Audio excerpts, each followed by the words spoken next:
Welcome to FINA Aquatics World. In this month's program, we'll watch the cliff diving elite in La Rochelle, France.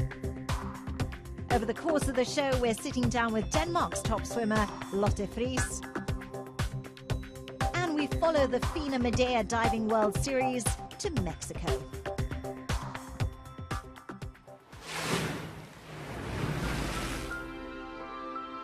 The final stop of this year's FINA Medea Diving World Series was held in Guadalajara in central Mexico. In the 5 previous stops of the series, the divers had gathered points, and this was their final chance to advance in the overall rankings. Mexico has a strong tradition within diving, and this meet was no different as the men's 3-meter springboard synchro team of Yael Castillo and Daniel Islas impressed in the Pan American Aquatics Center. Their success mostly thanks to the high degree of difficulty of their combinations, the highest in the field, and the fact that they managed to execute their dives with style.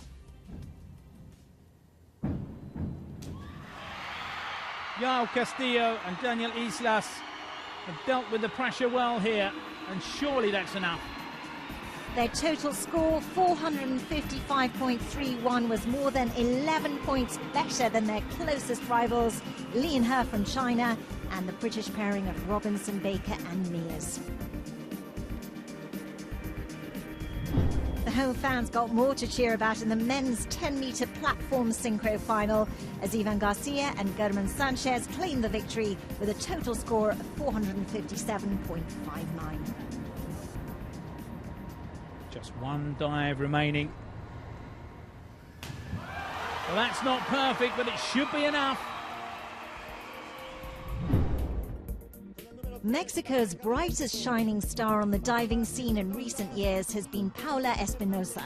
The queen of the platform was crowned world champion back in 2009, and she can boast 2 Olympic medals in synchronized diving. Espinosa had not competed since she claimed her silver medal in London together with Alejandra Orozco on the 10-meter platform due to a knee operation. But she did make her comeback here in Guadalajara. Now she teamed up with the mere 16-year-old Dolores Hernandez in the 3-meter springboard.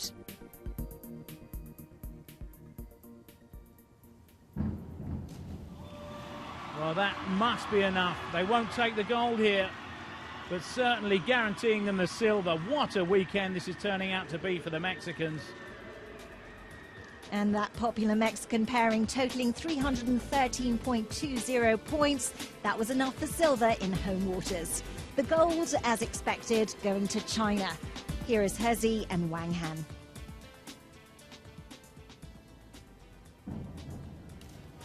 Well, once again, beauty personified from the Chinese. Untouchable here today. 327 points for the Chinese divers, who dominated this final completely. The remaining synchro final, the women's 10-meter platform, also going to the Middle Kingdom, as Si Jiajie and Liu Huijia was in a league of their own. Can they give us a worthy finish at the end of this series? Well, they certainly can. Fantastic stuff again from the Chinese.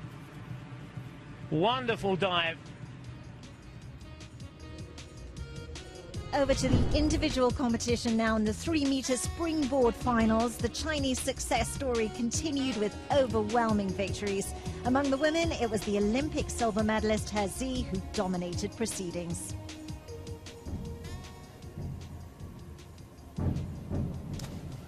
And no mistake from He.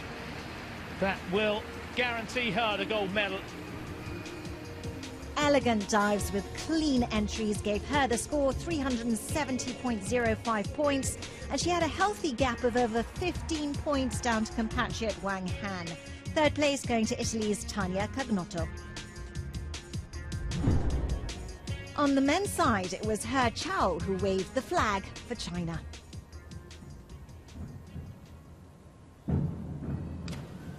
Oh, what a way to finish.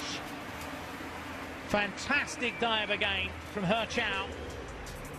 Previously in this year's FINA Medea Diving World Series, both Chin Kai and He Chong had collected titles. And now the turn had come to her Chow, who totaled 531.55 points for the victory. Second place to home diver Yael Castillo.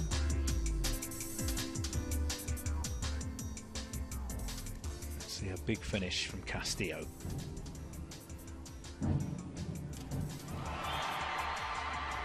Solid dive again from him. And that will certainly guarantee him silver medal. Some mistakes in the middle of his series put him way behind her, but Castillo managing to finish the event in style.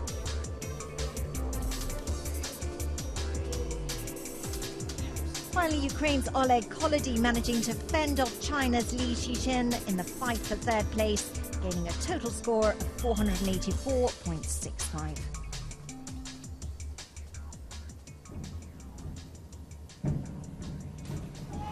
No, another great dive. The cheers go up from the Ukrainian contingent. Certainly is worth all the applause. The platform competitions were decided on the final day of the meet, and the reigning world champion Xu Bo showed no weakness as he made his comeback here in Mexico following his silver medal at the London Games. So Kibo seemingly going from strength to strength. Hasn't had a dive under 90 so far. Well, that's another one.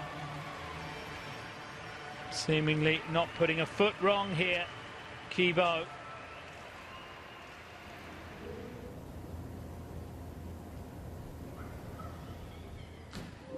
Oh, once again he nails it. Fantastic diving again. Well, what can you say? What's left to say? 572.20 points, the score for Xu, who was accompanied by two home divers on the podium as German Sanchez and Ivan Garcia finished second and third, respectively.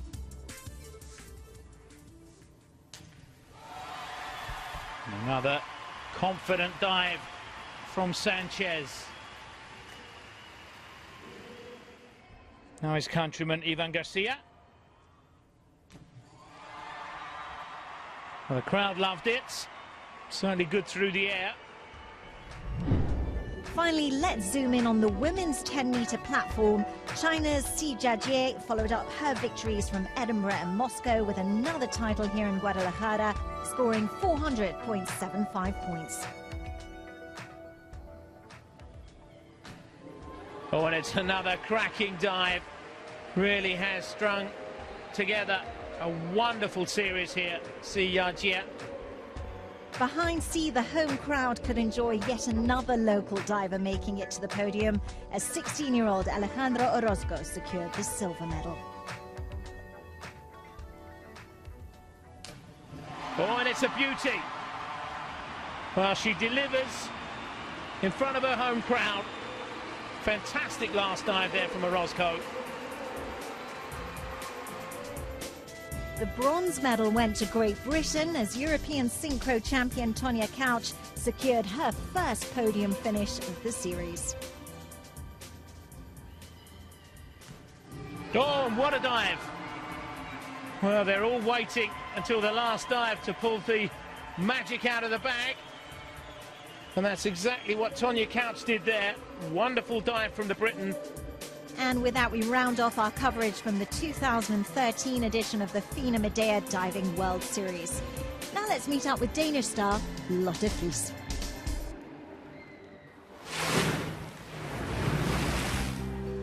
I expected to come home with a medal in the 800, and that didn't go quite as I hoped. But that's how it goes. You never know in sports. So I'm just trying to get past that disappointment I had and try and look forward to Barcelona this summer, and hopefully I can do better there. Danish swim star Lotte was one of the favourites going into the London Olympics, having won the 800-metre freestyle at the 2009 FINA World Championships and the 1500 metres freestyle 2 years later in Shanghai. She was expected to shine in the longer freestyle disciplines in London as well, but that never materialised. She is her native country's biggest aquatic star, but growing up in Denmark and choosing swimming as your sport is not an obvious decision. No, swimming is really small in Denmark. It's mostly football, and handball, that's the big ones. So swimming is actually pretty low ranked. No one really knows about it, of course, because of all our medals the last years. It's gotten bigger, but it's not big at all. People recognize me, but I don't think it's because of my swimming. Like a few years ago, I was in this Dancing with the Stars, and I think maybe that's why. Lochte's main target this year is, of course, the FINA World Championships in Barcelona. But looking ahead, she has, for once, the opportunity to swim a major competition on home soil as well. My main focus now is the World Championship this summer in Barcelona, and after that, of course, the European short course in Denmark. It's not very often that you get the opportunity to swim an international competition in your home country, so of course I'm excited about that, and I don't really think I'm going to have a holiday after the World. But this ambitious swimmer does not rely on her training discipline for success. Fortunately, Lochte's got other things going for her. I think my biggest strength is that I'm a really hard competitor. I love to compete, and my coach actually says that I compete better than I train, which she says is really unusual. Normally people train better than they compete, but I love competing, and that's also what got me started again, because I know that I really love the feeling of standing behind the block, getting ready to dive in and doing my best. So the training now is not so fun, and I think that has something to do with the Olympics as well. But I hope that will come later, and especially with me changing my training spot to France instead of Denmark. So I'm excited about that. My biggest weakness is probably that I don't train that good. I don't really like training. If I could become world champion by lying on the couch and only train like 30 minutes a day, I would do it, but unfortunately that's not how it goes.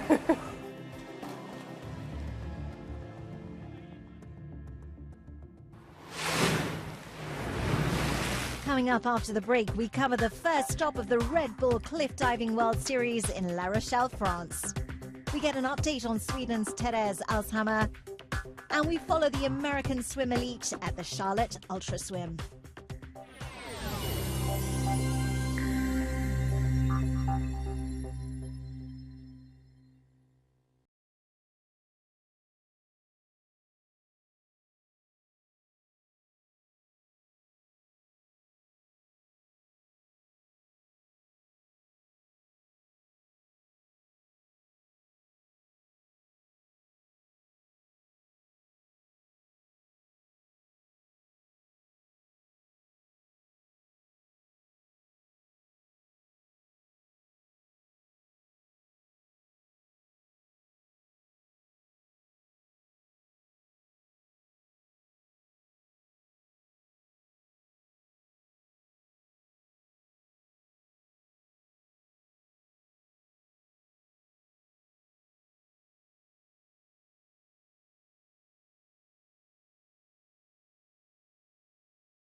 Welcome back. In part 2 of FINA Aquatics World, we're visiting La Rochelle for the Red Bull Cliff Diving World Series.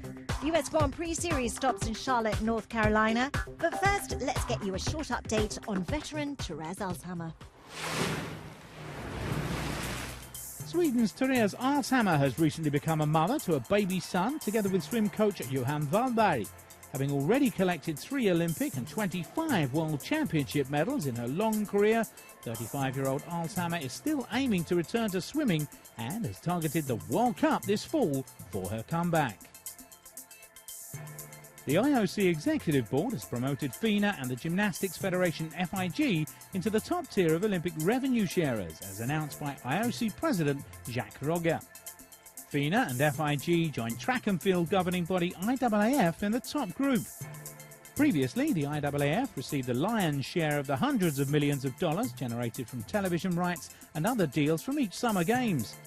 The IAAF got about $45 million from the total of $520 million in revenues being shared among the federations from last year's London Olympics. The new rankings will create a different balance over how to split the money from the Rio 2016 Games.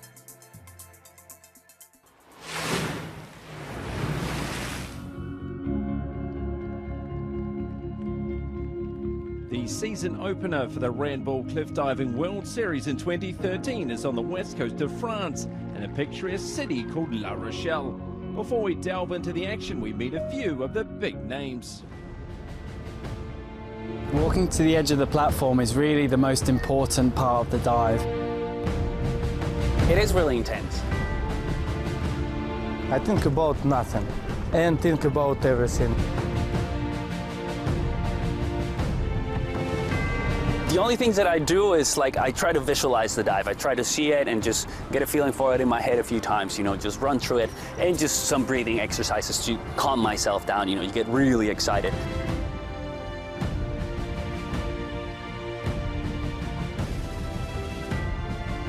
My biggest thing is once I get on the platform is to really just look out and around and enjoy the fact that we're in such a beautiful location. Every location is really awesome, and so to really kind of soak that in is something that I find personally very calming. The fear is in there, the adrenaline starts pumping, and at the same time they have to be focused to do and accomplish what they're trying to do, and to make sure that they have a safe landing. It takes a lot of guts just to stand up there and get onto the platform. You have lots of doubts, but for me, when I'm on that platform, there's no turning back. I know from all the guys, when you look in their eyes, you can see that there's a definite respect factor, sometimes even fear, which is a good thing in a way because it'll help them survive. Sometimes there are doubts that step into your mind. Sometimes we have problems with the weather, and you have to be flexible enough to be able to take in the environment and to know whether or not it's good to go. It's just you up there. There's nothing going on. There's no crowd. There's no judges. There's nothing. It's just this form of diving, a sport that I love very much, and so it's very zen-like for me. Everything's going really quick. You're breathing faster, your heart's beating faster. Personally, that's what I like the most. You know, just that level of excitement, those few moments before the dive. In the practice, sometimes think, sometimes little lazy, sometimes little scared. But when you take off, yeah, you fly, you work, you enjoy.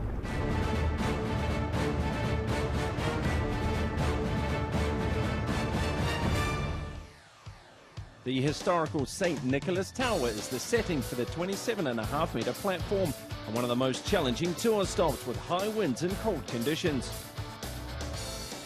In round one after the first day, all of the divers are coping extremely well with the high winds. But Gary Hunt, the reigning champ from 2012, is now in the lead.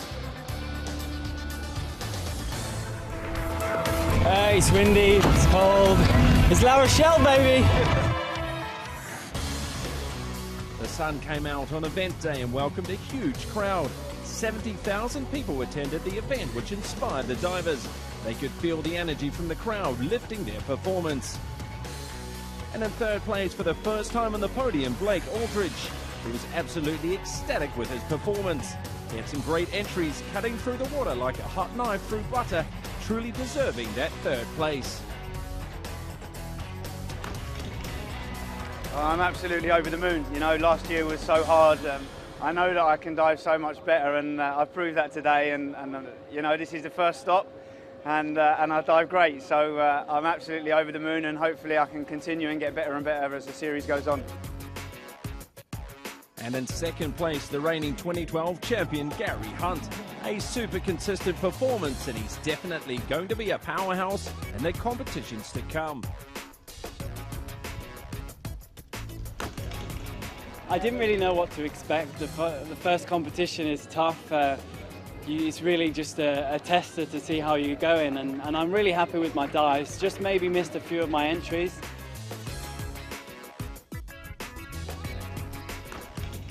And the winner, Artem Silchenko. This guy is in great shape, both physically and mentally. You could see it in his eyes. He was hungry and he was ready. He used the energy from the crowd, and he truly deserved the win here today. I'm absolutely happy. I dive in La Rochelle 4th time, and I never come on podium before. I never come in top 3. I'm ready. I was ready for this competition. I don't have some injured. My body's ready. First time for last maybe 6 or 7 years for the competition. I don't feel pain. I feel good. I practice a lot, and I win today. That concludes our visit to La Rochelle. New faces on the podium and a huge crowd of thrilled spectators. The next stop of the Red Bull Cliff Diving World Series will take the high diving elite to Denmark.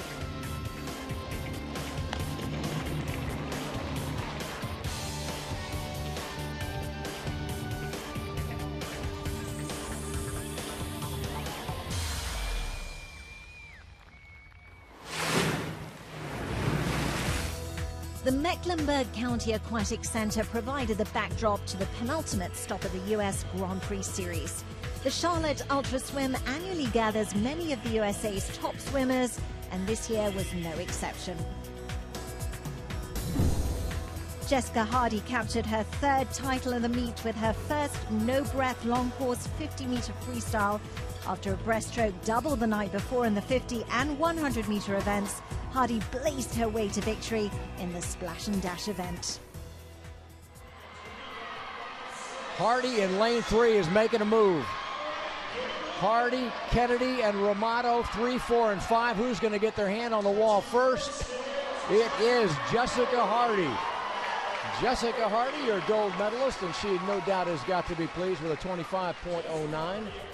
A good winning time there for Jessica Hardy, Megan Romano, and Madison Kennedy completing the top 3. In the men's 50 freestyle, we saw yet another impressive victory. And it was Colin Jones in lane 5 who had a great start, took the early lead, but here comes Anthony Irvin and Marcello Ciargini. Irvin in 4, Ciargini in 3, and Colin Jones in 5. That's the action. Oh my gosh, as Anthony Irvin gets in at 22.01. California's Anthony Irvin matched his in-season lifetime best with a sizzling 22.01 as this 31-year-old continues his remarkable career resurgence.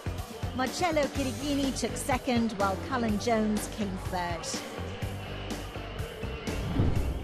Dana Vollmer had an amazing swim in the sprint butterfly event, cracking into the top 10 in the world.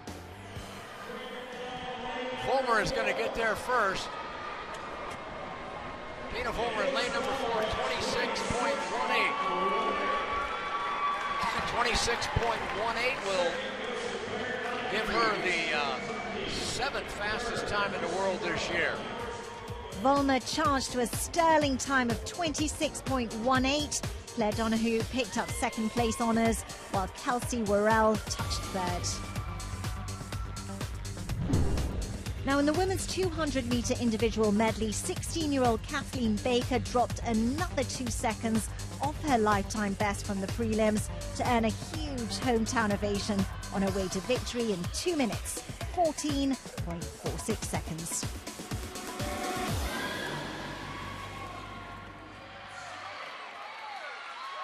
Katie Miley dropping back in lane number 2, and it doesn't appear as anybody's going to be able to run down the 16-year-old from North Carolina, and this will delight the hometown fans. Katie Baker, lane number 4, 16 years old, 2:14.46. That is a full 2 seconds faster than her personal best. Ryan Lochte is the biggest name in swimming following Michael Phelps' retirement. But as is usually the case, his efforts outside the big meets are not so impressive. In the men's 200-meter individual medley, he grabbed his only podium finish of the meet. Schooling now trying to take 2nd place from Ryan Lochte. Lochte sees Schooling. There's a battle for 2nd, but nobody's going to catch Kalish. Kalish in lane number 4, the 19-year-old, will hit the wall first. He goes under 2 minutes and is just a 1/10 of a second off of his all-time personal best. Lochte finishes 3rd. Chase Calise completed a medley sweep with a near lifetime best in the final, winning in 1 minute 59.66 seconds. Joseph Schooling took second, and the Olympic hero Ryan Lochte securing the third spot. We could be sure to see a much fitter Lochte in Barcelona later on in the year. Finally, 31-year-old Anthony Irvine claiming his second title of the meet in the 100-meter freestyle. Anthony Irvine is a man on a mission, a full body length lead, but he was out lightning fast. Ricky Barron's in lane number 4, trying to close the gap. Anthony Irvine starting to tighten up just a bit, but he will not be caught. Anthony Irvine's going to get there first. Ricky Barron's closing fast is second. Holy cow. 49.14, an impressive time for this sprint rock star. Ricky Barron's, a Charlotte native, clinching second, while Michael Clouet was a surprising third. And with that, we leave Charlotte and the US Grand Prix as the series now moves on to its final stop in Santa Clara.